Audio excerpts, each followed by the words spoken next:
জয় ঠাকুর। শ্রী শ্রী রামকৃষ্ণ পুঁথি চতুর্থ খণ্ডের অন্তর্গত আমরা পাঠ করছি বিচিত্র ঠাকুরের বিচিত্র লীলা এই অধ্যায় থেকে। আজ আমরা এই অধ্যায়ের অষ্টম দিন পাঠ করব।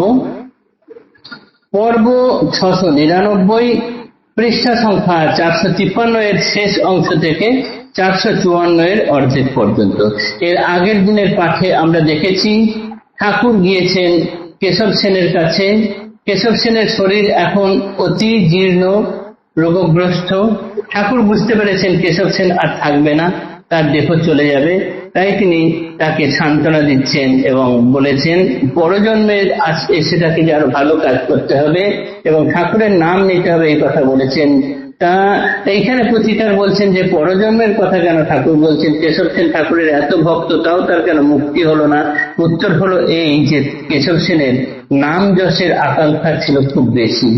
সুতরাং যদি কারোর বাসনা না মেটে তাহলে তো তার মুক্তি হতে পারে না, তাই তাকে ঘুরে ঘুরে এখানে আসতেই হবে। তাই এই বাসনা যাতে শেষ হয় সেই জন্য ঠাকুর পরবর্তী জন্মের কথা বলেছেন। তার কেননা এ অপূর্ব বিচিত্র ঠাকুর আমাদের, তাই কেশবের চিকিৎসা করার মতো যেন তিনি তাকে বলে এলেন যে সর্বদা এখন ঠাকুরের নাম গান করতে, এবং কেশব সেনও যেন সেই ঠাকুর যেমন বৈদ্য বলে দেয়, কেশব সেনও সেরকম ঠাকুরের বলা কথায় এখন সর্বদাই ঈশ্বরীয় নাম রূপ ভাবে নিমগ্ন হয়ে রয়েছেন। এইটুকু আমরা গতদিন পাঠ করেছি। আজ আমরা তারপরের অংশ পাঠ করব। সহধর্মী কেশবের গোস্বামী বিজয়, এবে তাঁর অবস্থান শুনো পরিচয়। মহান নৃত্য সংকীর্তনে নাচে হরি বলে, ভাবেতে বিভোর প্রভু লুটান ভূতলে। নিশিদিন হরি কথা ছাড়িতে না চায়, ধ্যানে লীলা আন্দোলনে কালে না কুলায়। দেখিলে বিগ্রহ মূর্তি সাষ্টাঙ্গ তখনই, গড়াইয়া গুরুদেহ লুটায় অবনী। দেশ জুড়ে ব্যক্ত নাম ব্রাহ্ম মিশনারি, তাঁদের বেতন লয়ে করেন চাকরি। এবে তাঁর ভাবান্তর করি দর্শন, নিন্দাবাদ করে যত ব্রাহ্ম ভাতাগণ। সত্য তত্ত্ব অন্বেষক ব্রাহ্মণ সন্তান, ভ্রাতাদের প্রতিবাদে নাহি দেন পান। তত্ত্বে মত্ত ধন মানে নাহি আর মন, প্রভুর কৃপায় লব্ধ অমূল্য রতন। নাম রূপে মগ্ন মন অনুক্ষণ রহে, ভাবের আবেগে তত্ত্ব বক্তৃতায় কহে। দুনয়নে অশ্রুধারা বহে অনর্গল, বিচিত্র শ্রী ঠাকুরের বিচিত্র কৌশল। রসিক প্রবর প্রভু রসের আকর, ভক্তি রস লয়ে লীলা খেলা নিরন্তর। পাষাণ সরস যাহে স্বভাব ছাড়িয়ে, আজন্ম বিশুষ্ক তর্ক উঠে মন জড়িয়ে।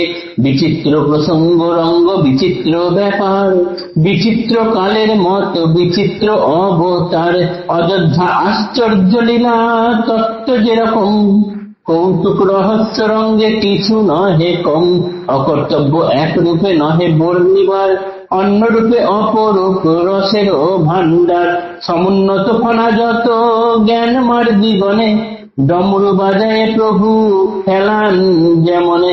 অভিনয় রঙ্গমঞ্চে বঙ্গের উপর, যেমন বিচিত্র তেন অতীব সুন্দর। লীলা চিত্র দেখো মন ভাষার দুয়ারে, প্রথমে কানের কাজ নয়নের পরে। প্রথম অভিনয়ে জ্ঞান মার্গী শ্রী মহিম, জ্ঞান অভিমান তেজে অপার অসীম। পঞ্চদশী বেদান্তের বুলি আউড়িয়া, দিতেন আগোটা মঞ্চ আধার করিয়া। চরণে গম্ভীর ভাব গম্ভীরে আসন, সমুন্নত শিরদেশ বিভেদী গগন। এবে তেহ অবনত প্রভুর চরণে, দিয়া তালি হরি বলি নাচে সংকীর্তনে। লম্বে চারি হস্ত পূর্ণ সুদীর্ঘ গরণ, অনুরূপ অবয়ব তাহার মতন। গুরুতর কলেবর অপরূপ সাজে, নাচেন যখন কেহ কীর্তনের মাঝে।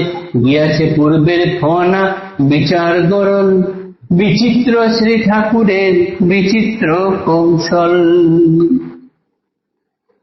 কেশব সেনের কথা তো গেল, এবার এলো তার সহধর্মী বিজয় গোস্বামীর কথা।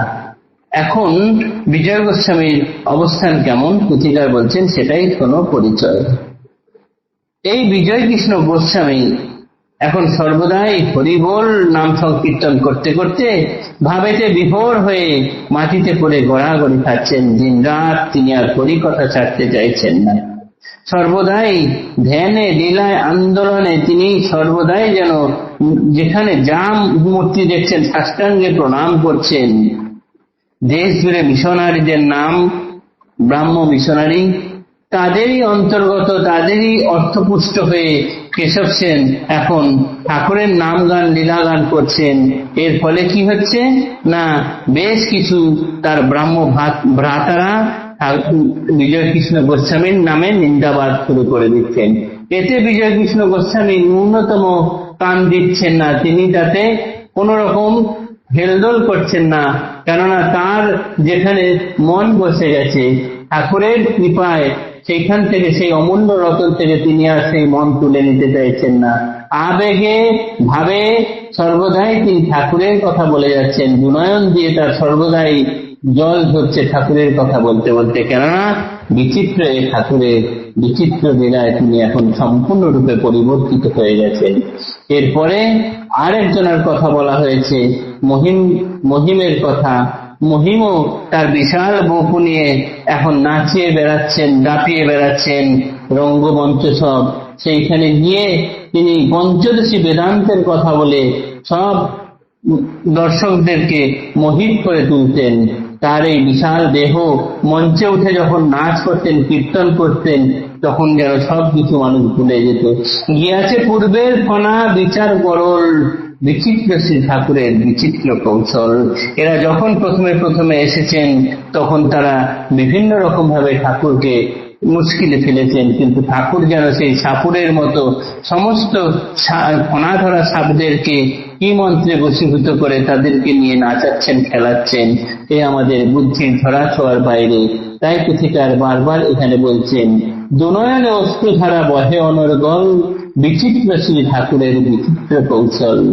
এটি বিজয় কৃষ্ণ গোস্বামীর ক্ষেত্রে। আর মহিমের ক্ষেত্রে কি, গিয়াছে পূর্বে ফনা বিচার গরল, বিচিত্র শ্রী ঠাকুরের বিচিত্র কৌশল।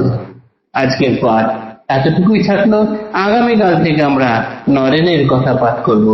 জয় ঠাকুর, নমস্কার।